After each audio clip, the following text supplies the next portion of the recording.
This is Tabula Rasa reviewing another comic. We are grading off of these categories. If I like it, it gets a star. If I really like it, it gets a star plus. It's going to be out of 10, 5 being I will recommend it to other people, and anything above 5 means I really like it, and anything below 5, well, you get the idea. Today's comic that I am reviewing came courtesy of Ann Talks Comics, who recommended through Twitter to read The High Republic if you're a Star Wars fan. Now, I'm a casual fan, at best, probably, and so I asked her even for a casual fan, and she says yes. So it's like, okay, let's give it a go.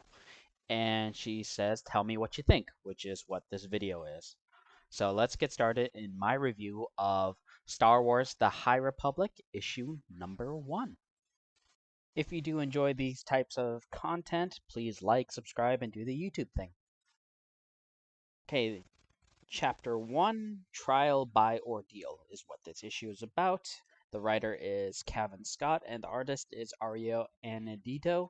For more information, you can always look back at the front or look it up on Google. Now, first category, the use of color in this book is good. I hate to say the words adequate or passes because that implies like I can do better or I know something that they don't. And, that's just not true. This is just kind of my opinion. But the thing is, the color use of this comic book seems very typical of its kind. So there isn't anything that makes it pop. So I would give it a star because it does its job. If I didn't see the non-colored pages near the end of this issue, the black and white gives it a focus that the color kind of takes away from. And it makes me wonder what a black and white issue would look like. Would less be more in this issue? And because of these questions, I cannot give it a star for this category. Sorry. Characters and dialogue. There's a little fairy alien thingy, and he was annoying. And the dialogue was kind of confusing because I kept on having to go back and forth through the pages to read it. I mean, the opening showed a Trandoshan Jedi attacking a Jedi Padawan who's named Trennis, and there's a line that says, maybe you should ask my master, and then it turns out that the Trandoshan Jedi Scare, which we find out is her master. So it's like, wait, what? So, go back and forth. And there's other parts of the dialogue that explains just too much. I mean, not like over exposition, but like there's a scene in there where um, Tranus takes a ship and uses it to save a city or whatever, and Jedi Skier asks, "Where is the ship?" And the Padawan Tanis says, it's up there somewhere." But literally, the art itself could explain everything because it shows her pointing up, it shows her looking a little bit remorseful, looking, like she doesn't want to get in trouble, and that's good. But the dialogue kind of took it away from it. So in this case, like before, maybe less is more, and having the artist actually convey some of the stuff of the dialogue would have been better than actually putting in dialogue here. But, that could just be my overall bias at play here. But, because of that, I can't really, get behind it. But I do have to say that the characters, however, are interesting. They look really good. So, a star for that. Now, panels and expressions. Um, let's see, the panels are not simply just boxes and squares. So we do get some play around with them, a lot of variety, but expression part. The jump between action scenes, panel by panel, is something I just can't get behind, and it's that American style comics that does this a lot more. Also, there's just some parts of the action scenes where it would help if the artist took into account the weapons the Jedi use and how it should flow into the next action scene. I mean, that's just me, but in this case, I do give it a star. It works, but again, I have my own personal gripes on this whole thing. Theme and execution. I don't know what the theme is for this. Mind you, it is the issue 1, and maybe it will come out in later issues. But this being the first issue should have a hook. It needs to set the tone. What is Trennis Padawan Trennis looking for in this series? What is her motivation?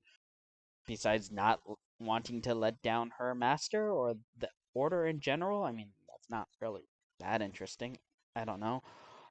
Is it about the Force and how it moves in mysterious ways? I can't really tell what the theme is, which means I can't give it a star for this first issue. Now, the plot. I have to say, the plot moved too fast. We go from, at the beginning, what seems to be like a mission, which turned out to be a trial, like the Jedi trial, in order to turn into a Jedi Knight, which turns into rescuing a city, which is used as the trial for Jedis, which then goes into the passing of the trials, and then it goes to Jedi Master Skier yelling "No!" like a certain, Skywalker in an event that will happen some 200 years later. See, this entire issue could, in my opinion, says should, be dedicated to why they are on the planet. I don't know why they were on there to begin with. We just know that, Trennis is on there, and all of a sudden she gets attacked, and one thing moves to another, and next thing you know, it's like, oh, hey, she's a knight now.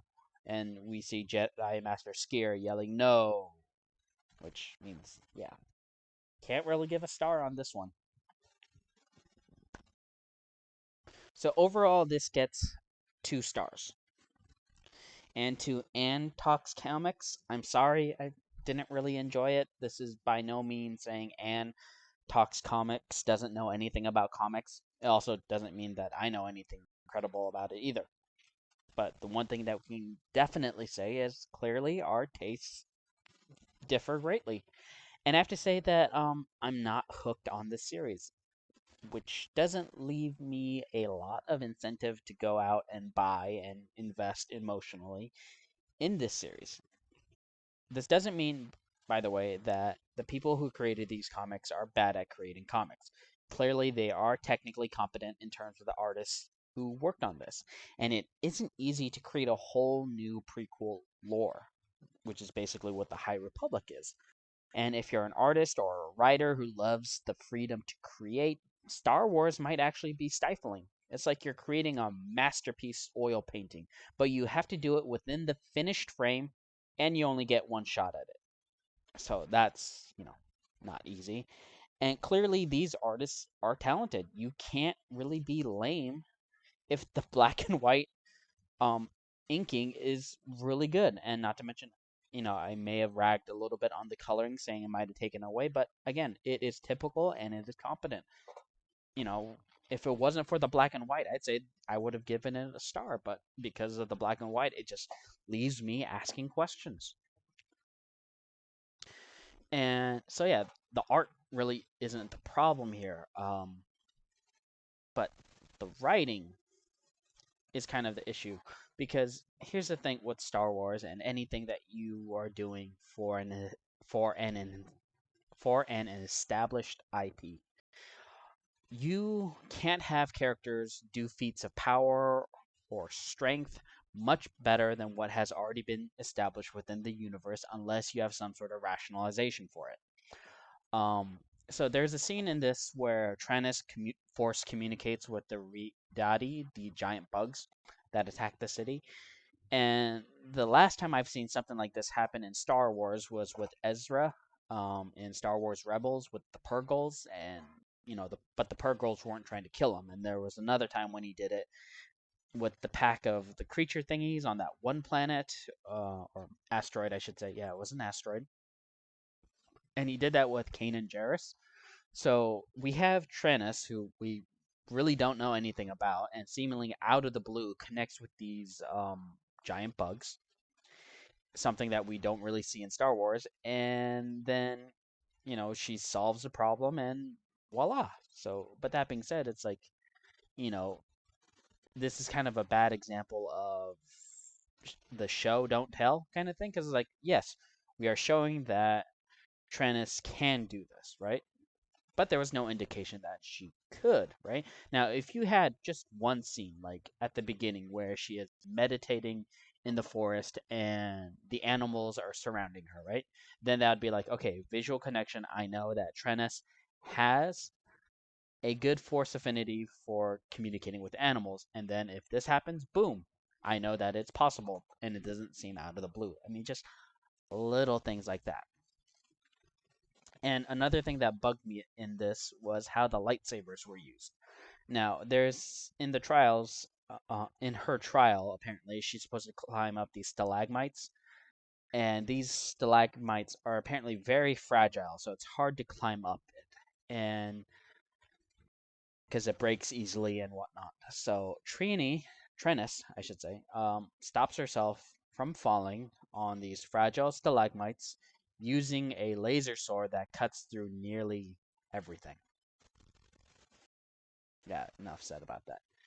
Now, because it got 2 stars, I can't really recommend this to others personally, and it isn't something I want to continue reading. But would I like to be proven wrong on this series? Yes, I would. The artist has done a great job in designing the characters, and if it were that alone, I would want to buy the art book for it. But because of the breakneck pacing, the lack of learning about the characters, and the lack of intimate, as in getting close to the character, not the whole sexy time thing, moments, I can't get behind it. So sorry, Antox Comics, but I did not enjoy this. Now, this has been Tabula Rasa reviewing comics, this one being the High Republic, issue number 1. If you enjoy this sort of content, please like, subscribe, ring the bell, do the YouTube thing, and enjoy the rest of your day or night. Ciao.